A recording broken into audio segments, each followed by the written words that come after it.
ਵਾਹਿਗੁਰੂ। ਇੱਕ ਓੰਕਾਰ ਸਤਿਨਾਮ ਕਰਤਾ ਪੁਰਖ ਨਿਰਭਉ ਨਿਰਵੈਰ ਅਕਾਲ ਮੂਰਤ ਅਜੂਨੀ ਸੈਭੰ ਗੁਰ ਪ੍ਰਸਾਦ। ਜਿਤਾ ਜਿਉ ਪਿੰਡ ਸਭ ਤੇਰਾ, ਤੂੰ ਅੰਤਰਜਾਮੀ ਪੁਰਖ ਭਗਵਾਨ। ਦਾਸਨ ਦਾਸ ਕਹਿ ਜਨ ਨਾਨਕ, ਜਿਹਾ ਤੂੰ ਕਰਾਹੇ ਤਿਹਾ ਹਉ ਕਰੀ ਵਖਿਆਣ। ਗੁਰ ਨਾਨਕ ਪਦ ਪੰਕਜ ਬੰਦਨ, ਪਦ ਪੰਕਜ ਬੰਦਨ। ਸਿਮਰਨ ਅੰਗਦ ਦੁਖ ਨਿਕੰਦਨ, ਗੁਰ ਅਮਰਦਾਸ ਹਿਰਦੈ ਨਿਤ ਧਿਆਨ, ਹਿਰਦੈ ਨਿਤ ਧਿਆਨ। ਗੁਰ ਰਾਮਦਾਸ ਗੁਣ ਗਾਵ, ਗੁਰ ਅਰਜਨ ਬਿਘਨ ਕੇ ਨਾਸਕ, ਬਿਘਨ ਕੇ ਨਾਸਕ। ਗੁਰ ਹਰਗੋਬਿੰਦ ਸ਼ੁਭ ਸੁਮਤ ਪ੍ਰਕਾਸ਼ਕ। ਸ਼੍ਰੀ ਹਰਿ ਰਾਇ ਨਮੋ ਕਰ ਜੋਰੀ, ਨਮੋ ਕਰ ਜੋਰੀ। ਸ਼੍ਰੀ ਹਰਿ ਕ੍ਰਿਸ਼ਨ ਮਨਾਉ ਬਾਰੀ। ਗੁਰੂ ਤੇਗ ਬਹਾਦਰ ਪਰਮ ਕਿਰਪਾਲਾ ਜੀ, ਪਰਮ ਕਿਰਪਾਲਾ। ਗੁਰੂ ਗੋਬਿੰਦ ਸਿੰਘ ਬਿਸਾਲਾ, ਤਰੋਂ ਤਾਰਾ ਪਰ ਪੁਨ ਪੁਨ ਸੀਸਾ ਜੀ, ਪੁਨ ਪੁਨ ਸੀਸਾ। ਬੰਦੋਂ ਬਾਰ ਬਾਰ ਜਗਦੀਸ਼ਾ, ਤਰੋਂ ਤਾਰਾ ਪਰ ਪੁਨ ਪੁਨ ਸੀਸਾ ਜੀ, ਪੁਨ ਪੁਨ ਸੀਸਾ। ਬੰਦੋਂ ਬਾਰ ਬਾਰ ਜਗਦੀਸ਼ਾ।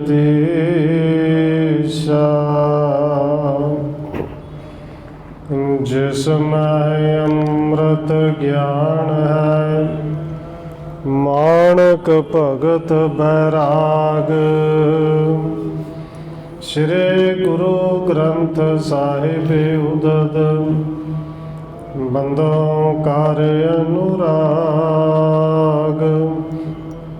ਏਕ ਓੰਕਾਰ ਸਤਿਗੁਰੂ ਜੇ ਪ੍ਰਸਾਦ ਸਚ ਹੋਏ।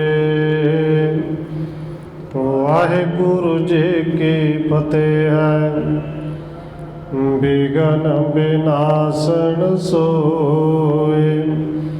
ਏਕ ਓੰਕਾਰ ਸਤਿਗੁਰੂ ਜੇ ਪ੍ਰਸਾਦ ਸਚ ਹੋਏ।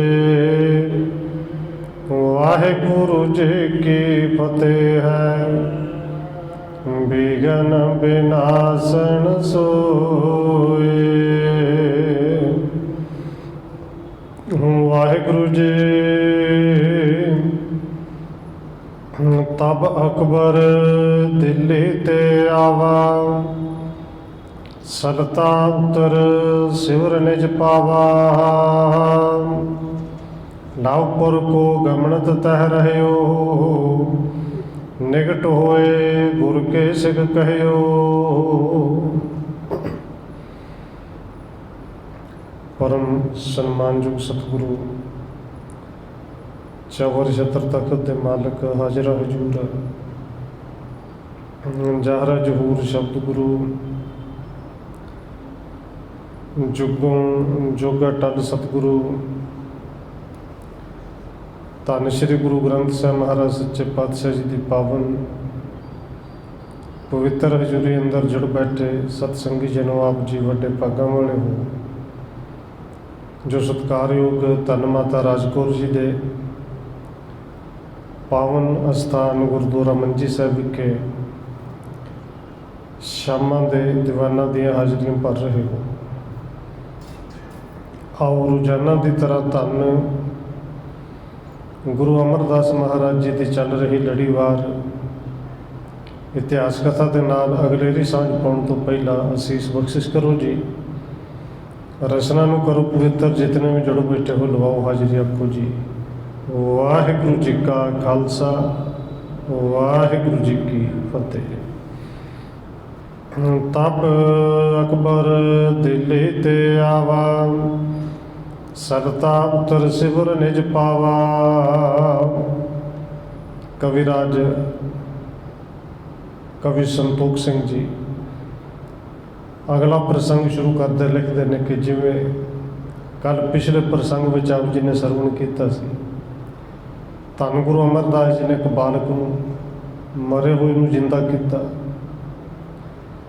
ਪੂਰੇ ਬਚਨ ਕਹੇ ਸਨ ਕਿ ਜਦੋਂ ਤੱਕ ਅਸੀਂ ਤਨ ਕਰਕੇ ਸਰੀਰ ਦੇ ਵਿੱਚ ਹਾਂ, ਕਿ ਅੱਜ ਤੋਂ ਬਾਅਦ ਗੋਬਿੰਦਵਾਲ ਸਾਹਿਬ ਵਿਖੇ ਕਿਸੇ ਦੀ ਮੌਤ ਨਹੀਂ ਹੋਈ।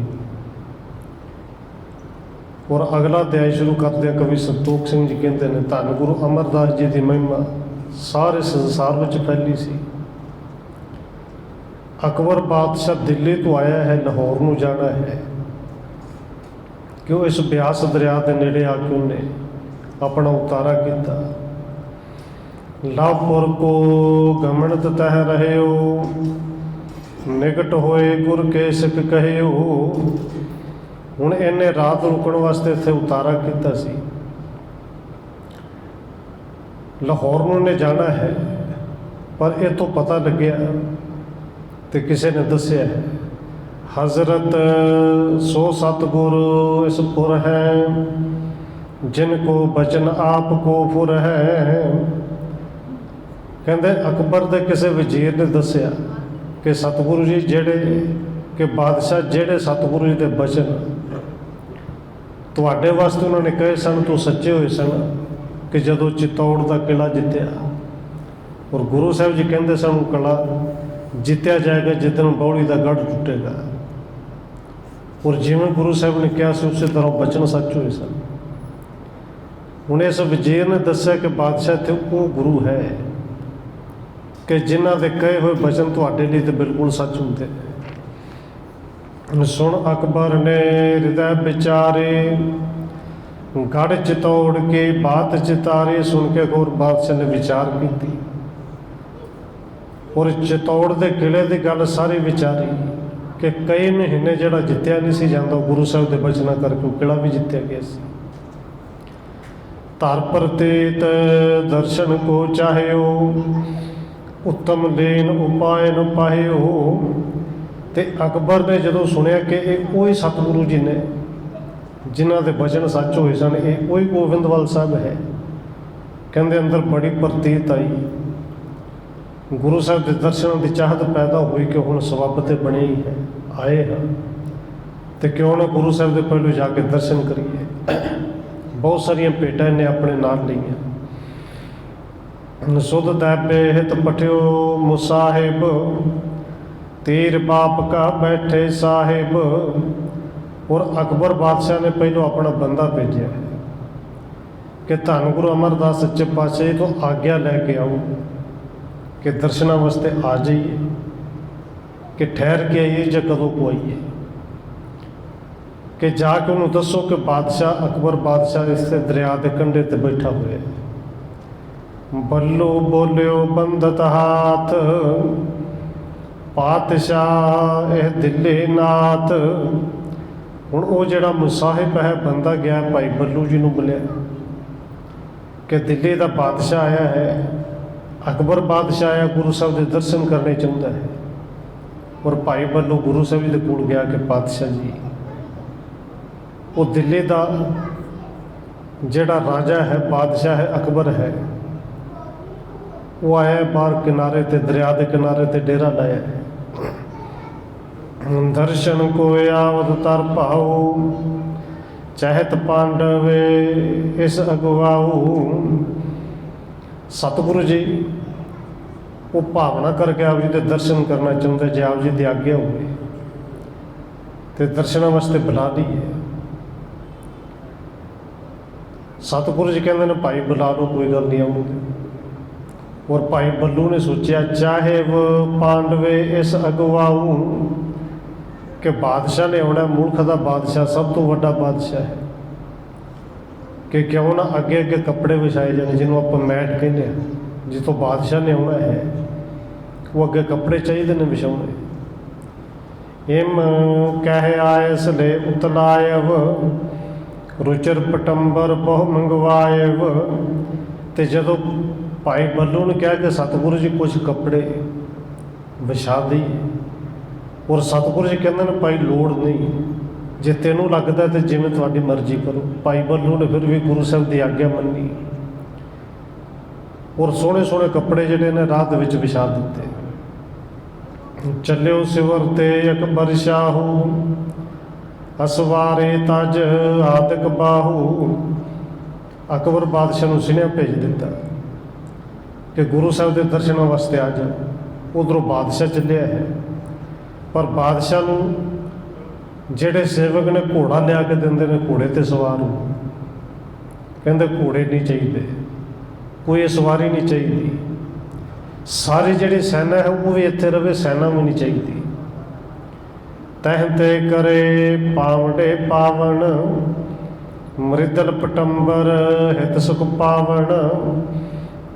जिहड़ी थां तो बादशाह ने आउणा सी अगे अगे सेवादारां ने सिखां ने कहंदे बड़े कोमल ते नरम जे वस्त्र के विछाए कि बादशाह नंगे पैरी आएगा तो आराम नाल आए।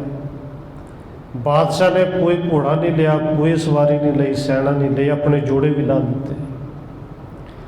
शुभ मत शाहो बलोकन करियो, ऊपर पावन तिसके धरियो। क्योंकि बादशाह से इन्नी गल तो समझ आती सी कि जे सामने मैट विछाए गए ने ये इसे करके विछाए गए कि बादशाह ने आना है।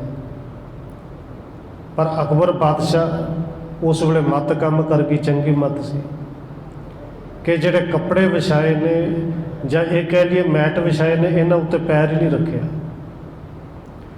निज करते उठाए निर्वारे, गमन्यो पगन नम्रता धारे। ते बादशाह ने किसी अपने सेवादार नूं कहा कि चुक दो कपड़े, अपने हाथ दे नाल वो कपड़ा को चुकया, एक दो कपड़े आप चुके, फिर कहंदे पेपरा कर दो। क्योंकि अज मैं बादशाह बन के नहीं, एक आम सेवादार बन के चलिया। मेरा तो बड़ा वड्डा काम से चित्तौड़ का किला जिहड़ा जित्तिया नहीं सी जांदा, अज तो मैं आम एक सेवक बन के जाना है, अज बादशाह बन के नहीं। कहंदे नंगे पैरी तुरिया, उन्हें कपड़े उत्ते पैर नहीं रखे, कपड़े चुकवा दिते। सिरे गुर के समीप चले आए वो, अंग विभूखण संग सुहायव। क्योंकि बादशाह सी, कहंदे गुरु साहब के कोल आया, जोड़ा तो पैरों में नहीं सी, पर जिहड़े वस्त्र पाए ने वो बड़े कीमती ने, बादशाह वाले ने। जात रूप ते जरते करे, चाहर जोत जवाहर जरे। सोने दे जड़ाऊ गहणों पाए ने, किते हीरे जड़े हुए ने। दमकत हीरा अर्गण मोती, बहु मोले शोभा बड़ होते। ते जिवें दे राजियां दी पोशाकां हुंदियां ने, कीमती हीरे लगे ने, मोती लगे ने, चमकदे ने, शुभ मारते ने। लाखो शीश नंबर जिसे आगे, महाप्रापत पंत दुत जागे। कहते अज वो अकबर बादशाह जिंदे सामने लखां ही सिर रोज आके झुकते सन।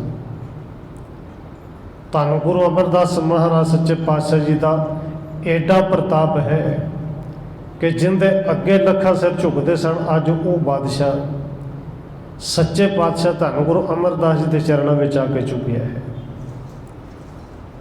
कंचन शरी तार अगवाऊ, हाथ बैंत धारी समदाऊ।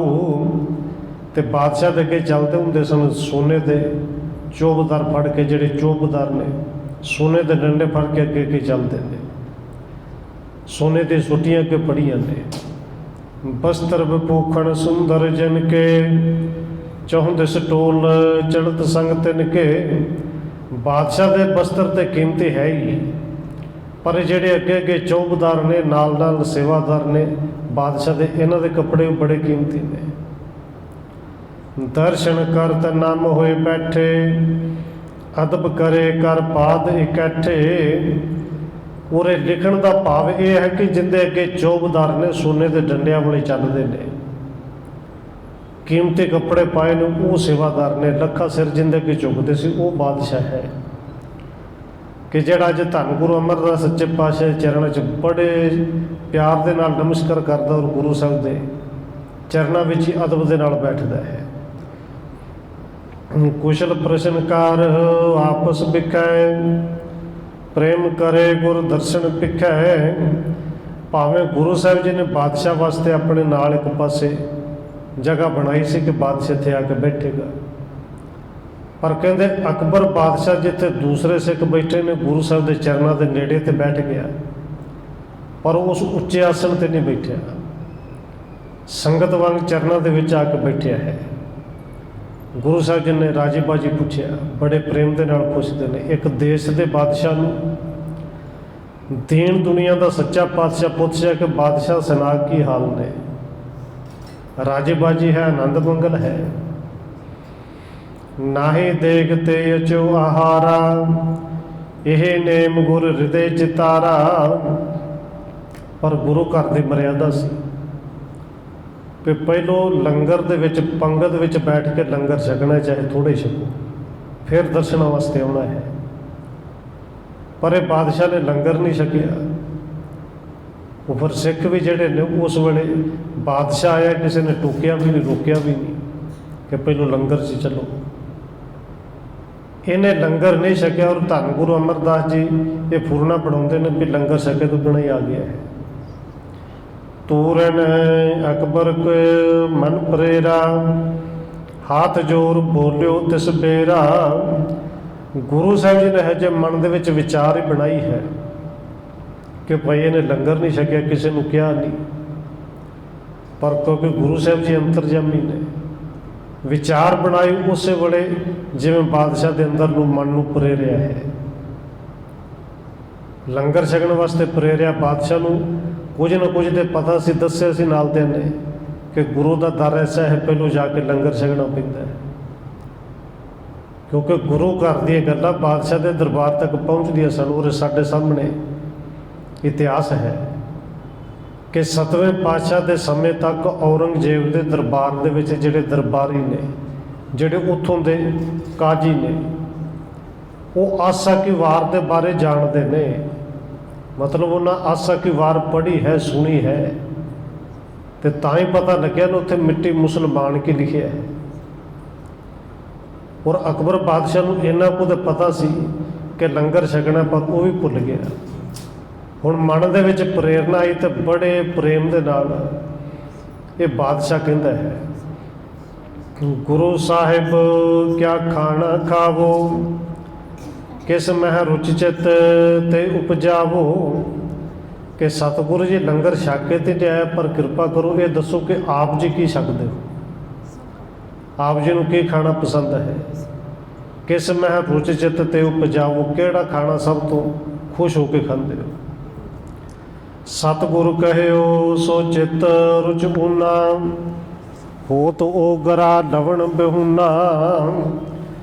ਧੰਨ ਗੁਰੂ ਅਮਰਦਾਸ ਸੱਚੇ ਪਾਤਸ਼ਾਹ ਕਹਿੰਦੇ ਨੇ ਬਾਦਸ਼ਾਹ ਕਿ ਸਾਡਾ ਖਾਣਾ ਖਾਣ ਵਾਸਤੇ ਕੋਈ ਇੱਛਾ ਨਹੀਂ ਹੁੰਦੀ ਕਿ ਇਹੀ ਖਾਣਾ ਹੈ, ਪਰ ਜਿਹੜੇ ਅਸੀਂ ਖਾਂਦੇ ਹਾਂ ਉਹ ਖਾਂਦੇ ਹਾਂ ਉਗਰਾ ਦਲੀਆ, ਤੇ ਦਲੀਆ ਵੀ ਜਿਹੜਾ ਬਿਨਾਂ ਲੂਣ ਤੋਂ। ਤਿਸ ਕੋ ਇੱਕ ਬਾਰ ਕਰ ਖਾਵਣ, ਅਸ਼ਟ ਜਾਮ ਲੱਗ ਹੋਏ ਤ੍ਰਿਪਤਾਵਣ। ਉਹ ਵੀ ਸਤਿਗੁਰੂ ਜੀ ਕਹਿੰਦੇ ਨੇ 8 ਪੈਰਾਂ 'ਚ ਇੱਕੋ ਵਾਰੀ ਛਕਣੇ, ਦੁਪਹਿਰ ਦੇ ਸਮੇਂ ਛਕਣੇ, ਬਸ ਇੱਕੇ ਵਾਰੀ ਛਕੀਦਾ ਹੈ, ਔਰ ਉਹਦੇ ਨਾਲ ਹੀ ਚੰਗਾ ਆਨੰਦ ਰਹਿੰਦਾ ਹੈ, ਗੁਜ਼ਾਰਾ ਚੰਗਾ ਚੱਲਦਾ ਹੈ, ਸਾਰਾ ਦਿਨ 8 ਪੈਰ ਨਿਕਲਦੇ ਨੇ। ਸਤਿਗੁਰ ਕਹਿਓ ਸੋ ਚਿਤ ਰੁਚ ਊਨਾ, ਹੋ ਤੇ ਆਗਰਾ ਲਵਣ ਬਿਹੁਨਾ। ਤਿਸ ਕੋ ਇੱਕ ਬਾਰ ਕਰ ਖਾਵਣ, ਅਸ਼ਟ ਜਾਮ ਲੱਗ ਹੋਏ ਤ੍ਰਿਪਤਾਵਣ। ਔਰ ਹੁਣ ਇਹ ਦਲੀਆ ਜਿਹੜਾ ਹੈ ਅੱਜ ਕੱਲ੍ਹ ਵੈਸੇ ਘਰਾਂ 'ਚ ਬਣਦਾ ਨਹੀਂ, ਔਰ ਪਿਛਲੇ ਕੁਝ ਸਮੇਂ 'ਚ ਬਣਦਾ ਵੀ ਸੀ, ਕਿਉਂਕਿ ਹੁਣ ਕਿਹਾ ਜਾਂਦਾ ਦਲੀਆ ਖਾਣਾ ਸੇ ਕੋਈ ਬਿਮਾਰ ਹੈ। ਪਰ ਕਦੇ ਵਿਚਾਰ ਕਰਕੇ ਦੇਖੋ, ਜਿਹੜਾ ਬਿਮਾਰਾਂ ਵਾਸਤੇ ਠੀਕ ਹੈ, ਜਿਹੜਾ ਖਾ ਕੇ ਬਿਮਾਰ ਬੰਦਾ ਰਾਜੀ ਬਾਜੀ ਹੋ ਜਾਂਦਾ ਹੈ, ਤੇ ਜੇ ਰਾਜੀ ਬਾਜੀ ਬੰਦਾ ਹਫ਼ਤੇ 'ਚ 1-2 ਵਾਰੀ ਛਕ ਲਵੇ, ਪ੍ਰਸ਼ਾਦਾ ਘੱਟ ਕਰਕੇ ਥੋੜ੍ਹਾ ਜਿਹਾ ਦਲੀਆ ਛਕ ਲਵੇ, ਤਾਂ ਬਿਮਾਰ ਹੋਣੋਂ ਬਚਿਆ ਨਾ ਰਹੇ, ਪੇਟ ਵੀ ਸਾਫ਼ ਹੁੰਦਾ ਹੈ। ਖੈਰ ਸਤਿਗੁਰੂ ਜੀ ਕਿਰਪਾ ਕਰਦੇ ਨੇ ਕਿ ਇੱਕ ਵਾਰੀ ਛਕਣੇ ਆ ਭਾਈ, ਔਰ ਬਿਨਾਂ ਲੂਣ ਤੋਂ ਛਕਣੇ ਆ। ਸੁਣ ਸੁਲਤਾਨ ਬਿਸਮਤਾ ਪਾਇਬ, ਬ੍ਰਿਧ ਦੇਹ ਨਹਿ ਓਜ ਰਹਾਇਬ। ਇਹ ਸੁਣ ਕੇ ਬਾਦਸ਼ਾਹ ਬੜਾ ਹੈਰਾਨ ਹੋਇਆ।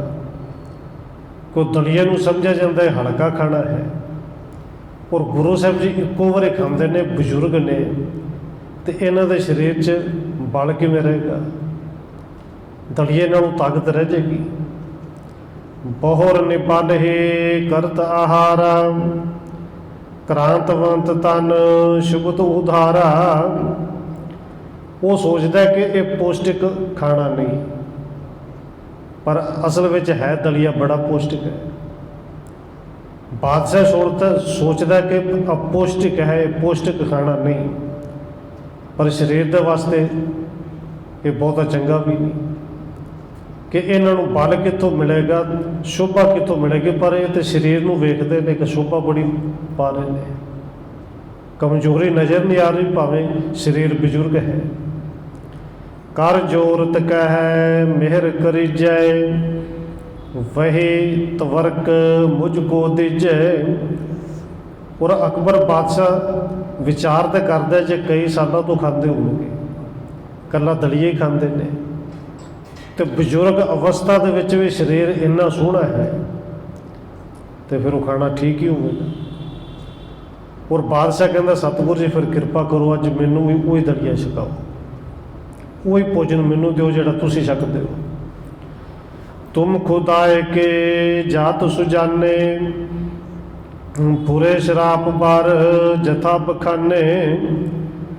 ਕਿਉਂਕਿ ਬਾਦਸ਼ਾਹ ਅਕਬਰ ਕਹਿੰਦਾ ਕਿ ਸਤਿਗੁਰੂ ਜੀ ਤੁਸੀਂ ਖੁਦਾ ਦੀ ਜਾਤ ਹੋ, ਭਾਵ ਕਿ ਤੁਸੀਂ ਆਪ ਹੀ ਖੁਦਾ ਹੋ।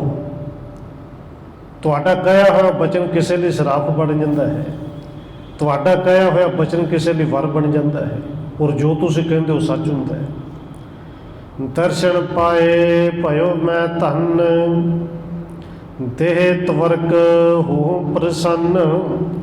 ਕਿ ਲੰਗਰ ਪੰਗਤ ਵਿੱਚ ਬੈਠ ਕੇ ਛਕ ਕੇ ਤੇ ਨਹੀਂ ਸੀ ਆਇਆ, ਹੁਣ ਆਪ ਹੀ ਮੰਗਦਾ, ਹੱਥ ਜੋੜ ਕੇ ਕਹਿੰਦਾ ਸਤਿਗੁਰੂ ਜੀ ਬੜੇ ਦਿਨਾਂ ਤੋਂ ਚਾਹਤ ਸੀ, ਜਦੋਂ ਦਾ ਚਿਤੌੜ ਦਾ ਕਿਲ੍ਹਾ ਜਿੱਤਿਆ ਹੈ, ਚਾਹਤ ਸੀ ਕਿ ਇੱਕ ਵਾਰੀ ਜਾ ਕੇ ਦਰਸ਼ਨ ਕਰਾਂ, ਪਰ ਅੱਜ ਸਮਾਂ ਮਿਲਿਆ, ਮੈਂ ਧੰਨ ਹੋ ਗਿਆ। ਹੁਣ ਕਿਰਪਾ ਕਰੋ, ਉਹ ਜਿਹੜਾ ਤਵਰਕ ਹੈ ਜਾਂ ਉਹ ਉਗਰਾ ਹੈ ਦਲੀਆ, ਉਹ ਮੈਨੂੰ ਵੀ ਦਿਓ। ਬਿਨੈ ਸੋ ਪ੍ਰੇਮ ਜਾਚ ਨਾ ਜਾਨੀ, ਸੁਣ ਕਿਰਪਾਲ ਮੁਖ ਮਧੁਰ ਬਖਾਨੀ। ਜਦੋਂ ਬੜੇ ਪ੍ਰੇਮ ਦੇ ਨਾਲ ਇਸ ਬਾਦਸ਼ਾਹ ਨੇ ਆਪ ਮੰਗਿਆ ਕਿ ਸਤਿਗੁਰੂ ਜੀ ਕਿਰਪਾ ਕਰੋ, ਉਹੀ ਦਲੀਆ ਦਿਓ ਜਿਹੜਾ ਆਪ ਛਕਦੇ ਹੋ। ਔਰ ਧੰਨ ਗੁਰੂ ਅਮਰਦਾਸ ਮਹਾਰਾਜ ਸੱਚੇ ਪਾਤਸ਼ਾਹ ਜੀ ਪ੍ਰਸੰਨ ਹੋਏ। ਬਾਦਸ਼ਾਹ ਕਹਿੰਦਾ ਬਰਕਤ ਵਾਲਾ ਦਲੀਆ ਹੈ, ਬਰਕਤ ਵਾਲਾ ਭੋਜਨ ਹੈ, ਮੈਨੂੰ ਵੀ ਛਕਾਓ। ਬੱਲੋ ਹਮਰੋ ਹੈ ਉਹ ਜੋ ਆਹਾਰਾ, ਆਨੋ ਜਾਏ ਸੋ ਬਣਿਓ ਜੇ ਤਿਆਰਾ। ਸਤਿਗੁਰੂ ਧੰਨ ਗੁਰੂ ਅਮਰਦਾਸ ਜੀ ਮੁਸਕਰਾ ਕੇ ਕਹਿੰਦੇ ਨੇ, ਬੱਲੂ ਇਹ ਸਾਡਾ ਭੋਜਨ ਉਹ ਜਿਹੜਾ ਲੰਗਰ ਜੇ ਤਿਆਰ ਹੈ, ਉਗਰਾ ਜੇ ਬਣ ਗਿਆ ਹੈ, ਦਲੀਆ ਲੈ ਕੇ ਆਓ ਬਈ। ਗਮਣਿਓ ਸ਼ਿਕਰ ਥਾਰ ਭਰ ਆਨਾ, ਧਰਿਓ ਸ਼ਾਹੂ ਕੇ ਅਗਰੇ ਖਾਨਾ। ਕਹਿੰਦੇ ਬੱਲੂ ਹੁਕਮ ਸੁਣਦੇ ਨਾਲ ਝੱਟ ਗਿਆ, ਦਲੀਆ ਤਿਆਰ ਸੀ, ਥਾਲ ਭਰ ਕੇ ਲਿਆਇਆ। ਔਰ ਭਾਵੇਂ ਬਾਦਸ਼ਾਹ ਪੰਗਤ ਵਿੱਚ ਨਹੀਂ ਸੀ, ਪਰ ਬੈਠਾ ਹੋਇਆ ਥੱਲੇ ਸੰਗਤ ਵਿੱਚ ਸੀ। ਥੱਲੇ ਬੈਠੇ ਨੂੰ ਥਾਲ ਜਿਹੜਾ ਸੀ ਅੱਗੇ ਰੱਖ ਦਿੱਤਾ। ਕਰ ਪਕਾਰ ਮੁਖ ਪਾਇਬ ਗਰਾਸਾ, ਸਵਾਦ ਅਜਾਇਬ ਜਾਨ ਬਿਕਾਸਾ। ਬਾਦਸ਼ਾਹ ਨੇ ਗੁਰੂ ਘਰ ਦਾ ਲੰਗਰ ਜਾਣ ਕੇ ਅਦਬ ਕੀਤਾ, ਪਹਿਲੋਂ ਹੱਥ ਧੋਤੇ ਔਰ ਫਿਰ ਗੁਰੂ ਘਰ ਦੇ ਇਸ ਲੰਗਰ ਨੂੰ ਪ੍ਰਸ਼ਾਦ ਸਮਝ ਕੇ ਛਕਣ ਲੱਗਿਆ ਹੈ। ਤੇ ਜਦੋਂ ਪਹਿਲੀ ਗਰਾਈ ਮੂੰਹ ਦੇ ਵਿੱਚ ਪਾਈ, ਔਰ ਪਹਿਲੋਂ ਤਾਂ ਮਨ ਵਿੱਚ ਆਇਆ ਵੀ ਕਿ ਹੈ ਵੀ ਦਲੀਆ, ਔਰ ਓਗਰਾ ਵੀ ਕਹਿੰਦੇ ਨੇ ਕੱਲਾ ਕਣਕ ਦਾ ਨਹੀਂ, ਵਿੱਚ ਹੋਰ ਵੀ ਕਈ ਕੁਝ ਹੈ। ਇਹਦੇ 'ਚ ਬਾਜਰਾ ਵੀ ਹੋਏਗਾ, ਹੋਰ ਵੀ ਕੁਝ ਹੋਏਗਾ, ਜਿੰਦੇ 'ਚ ਲੂਣ ਵੀ ਨਹੀਂ, ਪਤਾ ਨਹੀਂ ਸਵਾਦ ਇਹਦਾ ਕਿਵੇਂ ਦਾ ਹੋਏਗਾ। ਪਰ ਗੁਰੂ ਤੇ ਭਰੋਸਾ ਕਰਕੇ ਪ੍ਰੇਮ ਦੇ ਨਾਲ ਪਹਿਲੀ ਗਰਾਈ ਮੂੰਹ ਦੇ ਵਿੱਚ ਪਾਈ। ਸਵਾਦ ਅਜਾਇਬ ਜਾਨ ਬਿਕਾਸਾ।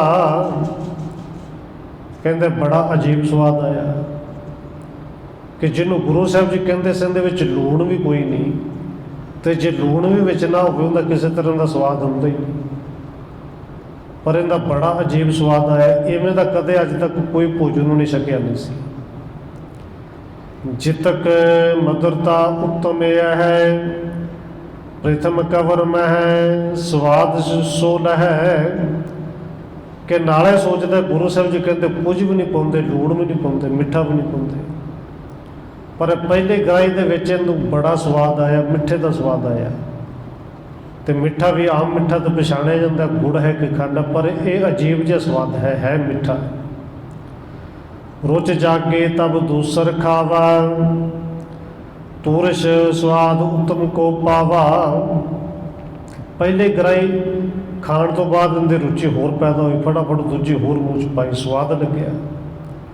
ਪਰ ਦੂਜੀ ਗਰਾਈ ਮੂੰਹ ਦੇ ਵਿੱਚ ਪਾਉਂਦਾ ਹੈ, ਤੂਰਸ਼ ਸਵਾਦ ਉੱਤਮ ਕੋ ਪਾਵਾ, ਇਹਨੂੰ ਬੜਾ ਖੱਟਾ ਲੱਗਿਆ। ਪਹਿਲੇ ਜੋ ਅਜੀਬ ਜਿਹਾ ਮਿੱਠੇ ਦਾ ਸਵਾਦ ਸੀ, ਦੂਜੇ ਗਰਾਈ ਦੇ ਵਿੱਚੋਂ ਖੱਟਾ ਸਵਾਦ ਆਇਆ।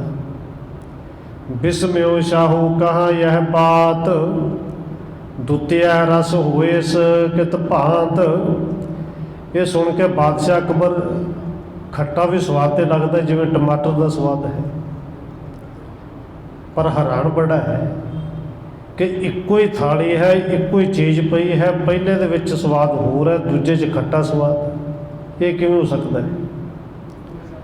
ਬਹੁਰ ਤੀਸਰੋ ਪਾਇਸ ਕੌਰ, ਸਵਾਦ ਸਲਵਣ ਪਾਏ ਤਬੇ ਔਰ।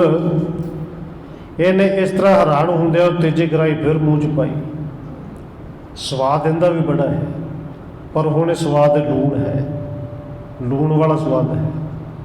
ਨਮਕੀਨੇ ਚੌਲ ਬਣੇ ਹੁੰਦੇ ਨੇ, ਦਲੀਏ ਵਾਲਾ ਸਵਾਦ ਤੇ ਤੀਜੀ ਗਰਾਈ ਦੇ ਵਿੱਚ ਜਿਵੇਂ ਕੋਈ ਲੂਣ ਦੀ ਚੀਜ਼ ਬਣੀ, ਨਮਕੀਨ ਚੀਜ਼ ਬਣੀ ਹੈ, ਔਰ ਬੜੀ ਸਵਾਦ ਹੈ। ਚੌਥਰਥ ਮੈਂ ਹੈ ਪਾਇਸ ਕੋ ਪਾਇਸ, ਜਿਉਂ ਜੋ ਅੱਜ ਤਿਉਂ ਤੋ ਬਿਸਮਾਇਸ। ਹੁਣ ਕਹਿੰਦੇ ਨੇ ਚੌਥੀ ਗਰਾਈ ਫਿਰ ਮੂੰਹ ਦੇ ਵਿੱਚ ਪਾਈ, ਪਰ ਇਹ ਚੌਥੀ ਗਰਾਈ ਦੇ ਵਿੱਚ ਨਿਰਾ ਹੀ ਖੀਰ ਦਾ ਸਵਾਦ ਹੈ, ਜਿਵੇਂ ਐਨ ਪਿਓਰ ਘਿਓ ਦੇ ਵਿੱਚ, ਘਰ ਦੇ ਦੁੱਧ ਦੇ ਵਿੱਚ ਬਣੀ ਹੋਈ ਖੀਰ, ਔਰ ਬੜਾ ਹੀ ਸਵਾਦ ਹੈ। ਜਿਵੇਂ ਜਿਵੇਂ ਖਾਂਦਾ ਹੈਰਾਨ ਵੀ ਬੜਾ ਹੈ ਕਿ ਇੱਕ ਚਮਚਾ ਪਾਇਆ ਸਵਾਦ ਹੋਰ, ਦੂਜੇ ਦਾ ਹੋਰ, ਤੀਜੇ ਦਾ ਲੂਣਾ, ਚੌਥੇ ਦਾ ਖੀਰ ਵਰਗਾ ਸਵਾਦ। ਖੱਟ ਰਸ ਕੇ ਸ਼ੁਭ ਸਵਾਦ ਜੇ ਹੋਏ, ਅਚਤ ਸਾਹੋ ਨੇ ਲੀਨੇ ਸੋਏ। ਔਰ 6 ਰਸਾਂ ਦੇ ਸਵਾਦ ਇੱਕ ਭੋਜਨ 'ਚ ਮੰਨੇ ਜਾਂਦੇ ਨੇ। ਵੈਸੇ ਭਾਵੇਂ 36 ਪ੍ਰਕਾਰ ਦਾ ਮੰਨਿਆ ਗਿਆ ਹੈ, ਪਰ ਜੇ ਸਵਾਦਾਂ ਦੇ ਤੌਰ 'ਤੇ ਗਿਣਤੀ ਕਰਨੀ ਹੋਵੇ ਫਿਰ ਖੱਟ ਰਸ ਕਿਹਾ ਜਾਂਦਾ, 6 ਰਸਾਂ ਵਾਲਾ। ਇਹਨੇ 6 ਗਰਾਈਆਂ ਪਾਈਆਂ ਔਰ 6 ਤਰ੍ਹਾਂ ਦੇ ਵੱਖੋ ਵੱਖਰੇ ਸਵਾਦ ਆਏ। ਲੱਗਿਆ ਬੜਾ ਸਵਾਦ, ਖਾ ਗਿਆ, ਵੱਡਾ ਥਾਲਾ ਸੀ। ਸਾਰਾ ਖਾ ਗਿਆ, ਨਾਲੇ ਹੈਰਾਨ ਹੋ ਗਿਆ। ਜਨਮ ਧਾਰ ਜੋ ਸਵਾਦ ਨ ਪਾਇਓ, ਲਵਣ ਬਹਿਣ ਉਹ ਕਰੋ ਖਾਇਓ। ਔਰ ਬਾਦਸ਼ਾਹ ਇੰਨਾ ਹੈਰਾਨ ਹੈ ਕਿ ਇਹ ਤਾਂ ਹਜੇ ਲੂਣ ਤੋਂ ਬਿਨਾਂ ਉਗਰਾ ਹੈ, ਪਰ ਜਦੋਂ ਦਾ ਜਨਮ ਲਿਆ ਹੈ, ਬਾਦਸ਼ਾਹਿਤ ਕੀਤੀ ਹੈ, ਐਡਾ ਵੱਡਾ ਰਾਜਾ ਹੈ, ਪਰ ਇਵੇਂ ਦੇ ਸਵਾਦ ਵਾਲਾ ਭੋਜਨ ਅੱਜ ਤੱਕ ਕਦੇ ਛਕਿਆ ਨਹੀਂ। ਤ੍ਰਿਪਤ ਸ਼ਾਹੋ ਕਰ ਬਹੁਰ ਪਖਾਰੇ, ਬਿਸਮਤ ਹੋਏ ਕਰ ਜੋਰ ਉਚਾਰੇ। ਵੈਸੇ ਇਹ 6 ਰਸ ਵਾਲੇ ਪਦਾਰਥ ਖਾਣੇ, ਇਹ ਸਾਨੂੰ ਖਾਣੇ ਸਾਰਿਆਂ ਨੂੰ ਚਾਹੀਦੇ ਨੇ, ਕਿਉਂਕਿ ਸਾਡੇ ਖਾਣੇ ਦੇ ਵਿੱਚ ਫਰਕ ਪੈ ਗਿਆ। ਜੇ ਖੀਰ ਖਾਣ ਲੱਗੇ ਤਾਂ ਖੀਰ ਹੀ ਖਾਧੀ ਗਈ, ਜੇ ਜਲੇਬ ਖਾਣ ਲੱਗੇ ਤਾਂ ਜਲੇਬ ਹੀ ਖਾਧੀ ਗਈ। ਇੱਕੋ ਚੀਜ਼ ਤੇ ਜ਼ੋਰ ਦਿੱਤਾ ਤੇ ਬਿਮਾਰੀਆਂ ਨੇ ਵੀ ਜ਼ੋਰ ਪਾ ਲਿਆ। ਪੂਰੇ 6 ਰਸ ਦੇ ਵਿੱਚ ਇੱਕ ਕੌੜਾ ਰਸ ਵੀ ਹੈ, ਔਰ ਉਹ ਕੌੜਾ ਨਿਆਣੇ ਤਾਂ ਖਾਂਦੇ ਹੀ ਨਹੀਂ। ਹੁਣ ਕੌੜਾ ਪਦਾਰਥ ਇਹ ਨਹੀਂ ਕਿ ਜ਼ਹਿਰ ਵਰਗਾ ਕੌੜਾ, ਪਰ ਕਰੇਲਾ ਵੀ ਇੱਕ ਕੌੜਾ ਹੀ ਪਦਾਰਥ ਹੈ, ਇਵੇਂ ਦਾ ਰਸ ਵੀ ਹੈ। ਔਰ ਇੱਥੇ ਬਾਦਸ਼ਾਹ ਵਿਚਾਰ ਵੀ ਕਰਦਾ, ਹੈਰਾਨ ਵੀ ਹੁੰਦਾ ਕਿ ਇਵੇਂ ਦੇ ਪਦਾਰਥ ਆਪਣੇ ਜੀਵਨ ਵਿੱਚ ਕਦੇ ਨਹੀਂ ਛਕੇ। ਇਹਨੇ ਕਹਿੰਦੇ ਫਿਰ ਛਕਣ ਤੋਂ ਬਾਅਦ ਹੱਥ ਧੋਤੇ ਨੇ। ਸਿਫਤ ਆਪ ਕੇ ਕਹੇ ਨਾ ਜਾਏ, ਆਰਫ ਕਾਮਲ ਸਭ ਸੁਖਦਾਏ। ਬਾਦਸ਼ਾਹ ਹੱਥ ਜੋੜ ਕੇ ਕਹਿੰਦਾ, ਸਤਿਗੁਰ ਜੀ ਆਪ ਜੀ ਦੀ ਸਿਫਤ ਤੇ ਕਹੀ ਨਹੀਂ ਜਾ ਸਕਦੀ, ਕਹਿਣ ਤੋਂ ਪਰੇ ਹੈ। ਕਿਉਂਕਿ ਤੁਹਾਡੇ ਉਪਮਾ ਭੱਟ ਸਾਹਿਬ ਜੀ ਕਹਿੰਦੇ ਨੇ, ਭੱਲੇ ਅਮਰਦਾਸ ਗੁਣ ਤੇਰੇ, ਤੇਰੀ ਉਪਮਾ ਤੋਹੇ ਬਣੇ ਆਵੇ, ਕੋਈ ਸਿਫਤ ਕਿਵੇਂ ਕਵੇ।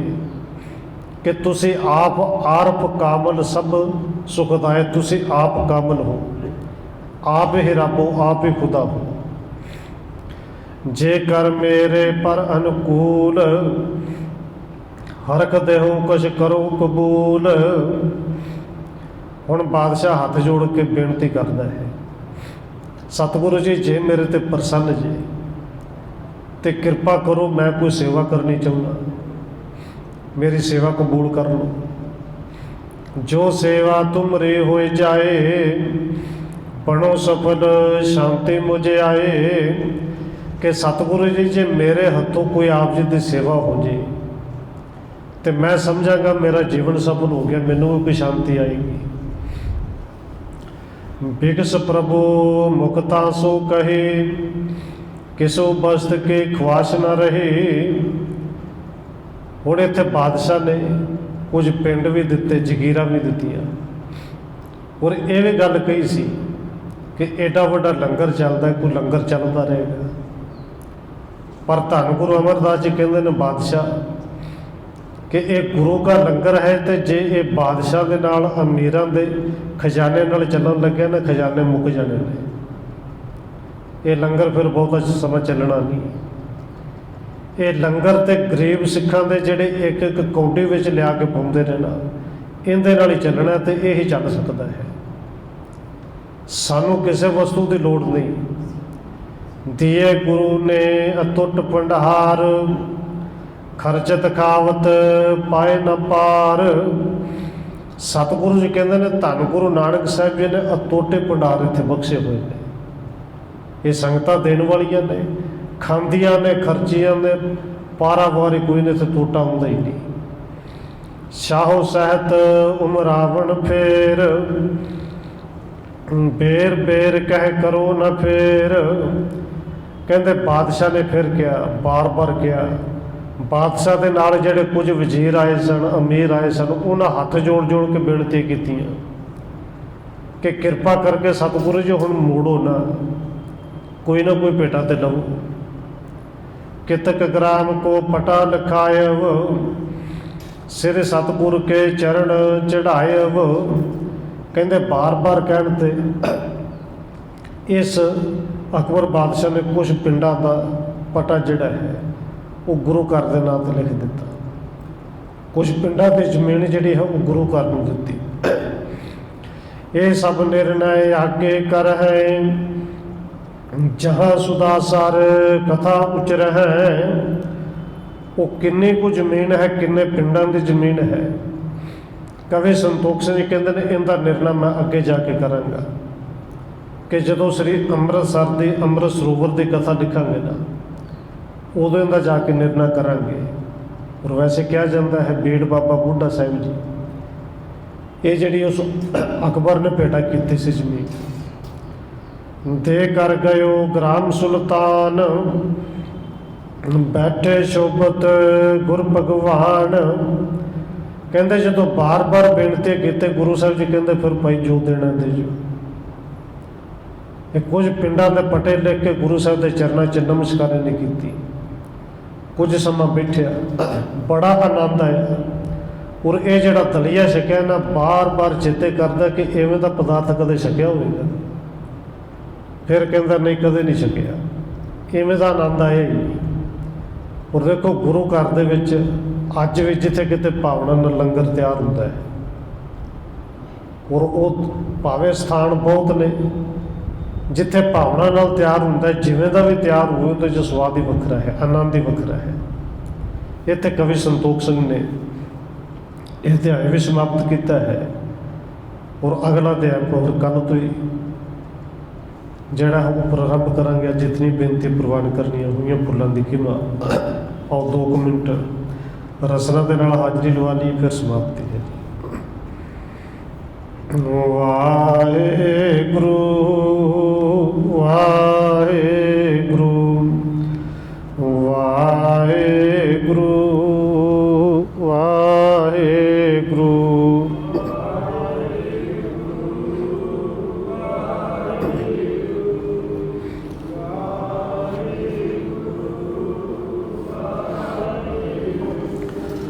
ਵਾਹਿਗੁਰੂ ਵਾਹਿਗੁਰੂ ਵਾਹਿਗੁਰੂ